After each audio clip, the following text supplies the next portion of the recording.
12 તારીખના જે ડેમ ચાલુ કરવામાં આવેલ હતું, જેના અનુસંધાને કાલે આપણે બધા ખેડૂતો ભેગા થઈ અને 14 તારીખના ડેમ બંધ કરાવેલું. જેના અનુસંધાને સાહેબથી વાત થયેલી કે સાહેબ 15 તારીખના કાલે સવારના અહીંયા કોટરા ઉપર આવી અને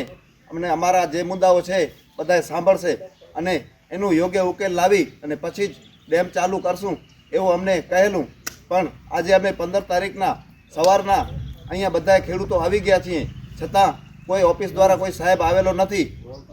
જેના નિવારણ બાબતે અમે આજે મીડિયા દ્વારા કહેવા માગીએ છીએ કે ભૂખી સિંચાઈ યોજના દ્વારા નડતા પ્રશ્નો અંગે કાયમી નિવારણ લાવવા બાબતે જય ભારત સાથે જણાવવાનું કે ઉપરોક્ત વિષય અને અનુસંધાને ભૂખી સિંચાઈ યોજના કેનાલમાં આવતા ગામો વંગ, ડાડોર અને મોટી ગુધિયાર સમાવેશ થાય છે, જે જીરા પોઈન્ટથી કરી અને એન્ડ સુધી કેનાલ લીકેજ સમસ્યા દૂર કરવા બાબતે મુદ્દા નંબર 2 2018થી કરીને માંગણી, જેમાં વંગના ખેડૂતોને હર હંમેશ માટે પાણી વહેંચણીમાં અન્યાય થાય છે તે અન્યાય નિવારણ કરવા બાબતે મુદ્દા નંબર 3 જ્યારે ડેમ ચાલુ થાય છે ત્યારે બહુ લેટ થાય છે, જેના હિસાબે ખેડૂતોને ઘણી બધી નુકસાની ભોગવવી પડે છે.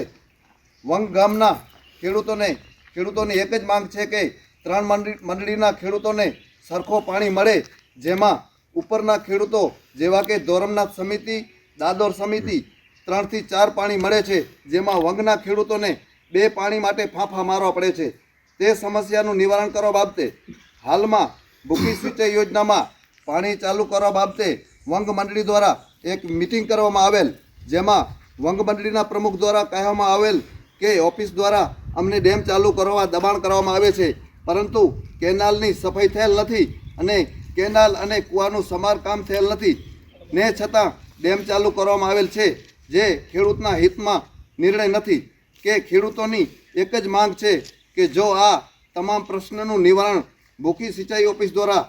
તમામ પ્રશ્નોનું નિવારણ કરવામાં આવે તો ડેમ ચાલુ કરવામાં આવે. મંડળીના સંચાલનમાં ખેડૂતોને કોઈ રસ નથી, જેનું કારણ એ જ છે જ્યારે ડેમ ચાલુ થાય ત્યારે એકર દીઠ એક પાણીના રૂપિયા 300 ભરવા હોવા છતાં પાણી સમયસર મળતો નથી. ઓફિસ પાસે તમામ ખેડૂતોની એક જ માંગ છે કે